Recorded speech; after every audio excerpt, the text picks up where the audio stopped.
চা মানে হচ্ছে আমার কাছে one kind of life. Girlfriend থাকলেও সাথে থাকলেও চা খাই। স্ট্রেসে থাকি, চাটা থাকলে হয়তো বা একটু ভালো হতো।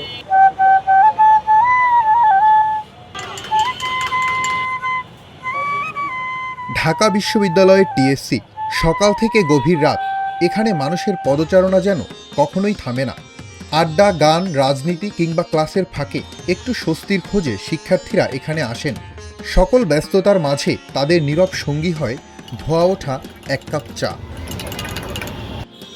বিশ্ব চা দিবসে সেই চায়ের গল্পই বলছেন টিএসসির পরিচিত মুখ আব্দুল জলিল স্বপন। সবার কাছে তিনি স্বপন মামা নামে পরিচিত।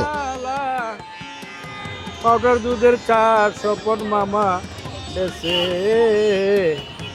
প্রায় 40 বছর ধরে টিএসসিতে চা বিক্রি করছেন।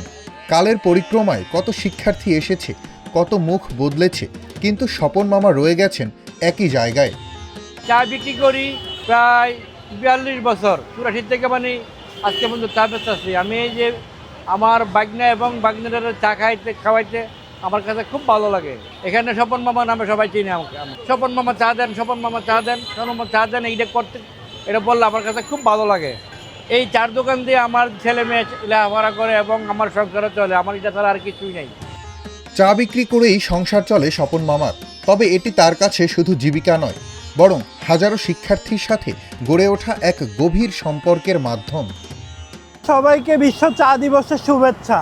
অতিথি আপ্যায়ন বলি বা বন্ধুদের আড্ডা বলি, যে কোনো ভাই ব্রাদার বলি বা যেই কোনো সেমিনার বলি, যে কোনো অনুষ্ঠান বলি, সবার আগে মনে হয় আমাদের চাটাই প্রাধান্যটা পায় সবচেয়ে বেশি। আমাদের মাথা ব্যথা হলে বা যে কোনো সময় দেখা যাচ্ছে অনেক রকম স্ট্রেসে থাকি বা যে কোনো সমস্যায় থাকি, আমাদের কাছে মনে হয় যে চাটা থাকলে হয়তো বা একটু ভালো হতো। চায়ের সাথে সাকিবের গল্পটা একটু আলাদা। মাত্র 7 বছর বয়সে পরিবারের দায়িত্ব কাঁধে তুলে নিতে তাকে নামতে হয় চা বিক্রির কাজে। প্রায় 10 বছর হলো সাকিব চা বিক্রি করে সংসার চালাচ্ছে। এই দীর্ঘ সময়ে টিএসসির দোকান, এখানকার মানুষ আর ঢাকা বিশ্ববিদ্যালয়ের শিক্ষার্থীরাই হয়ে উঠেছে তার পরিবার। আমি 7 বছর বয়স থেকে আমার ফ্যামিলির দায়িত্ব নেওয়া শুরু করলাম। এই ঢাকা বিশ্ববিদ্যালয়টা এমন একটা জায়গা যে নিজের ফ্যামিলির মতো হয়ে গেছে। 10টা বছর ধরে যে দোকানদারি করতেছি, ব্যবসা করতেছি, পুরো একবারে প্রতিটা স্টুডেন্টের সাথে ভাই বোনের সম্পর্ক, সবার সাথে একবার আত্মীয় স্বজনের মতো হয়ে গেছে, নিজের ফ্যামিলির মতো হয়ে গেছে এই ক্যাম্পাসটা। টিএসসির চায়ের ক্রেতাদের অধিকাংশই ঢাকা বিশ্ববিদ্যালয়ের শিক্ষার্থী। তাদের কাছে এখানকার চা শুধু সাধারণ পানীয় নয়, বরং এটি তাদের জীবনের অংশ।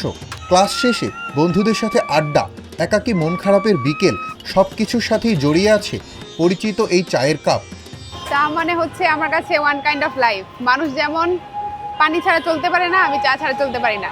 সকাল থেকে ওঠার পর আমার এক কাপ চা লাগে, বিশেষ করে টিএসসির চা। বন্ধু বান্ধবের সাথে আড্ডা দিলেও চা খাই, গার্লফ্রেন্ড থাকলেও সাথে থাকলেও চা খাই, নর্মালি কোথাও বসলেও চা খাই, অন্য কোথাও বসলেও চা খাই। তো সারাদিন আমরা তো সারাদিনই থাকি চায়ের উপর। তো সেই জায়গা থেকে বলা যায় চাটা আমাদের জীবনের এবং দিনের একটা অবিরার্য অংশ। সুতরাং এটা আমাদের বলতে গেলে এটা আমাদের জীবনের একটা পার্টের মতো হয়ে গেছে আর কি চাটা।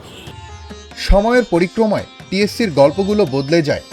যারা আজকে নতুন মুখ হয়ে এসেছে তারাই পুরানো হয়ে হারিয়ে যাবে ব্যস্ত জীবনের ভিড়ে।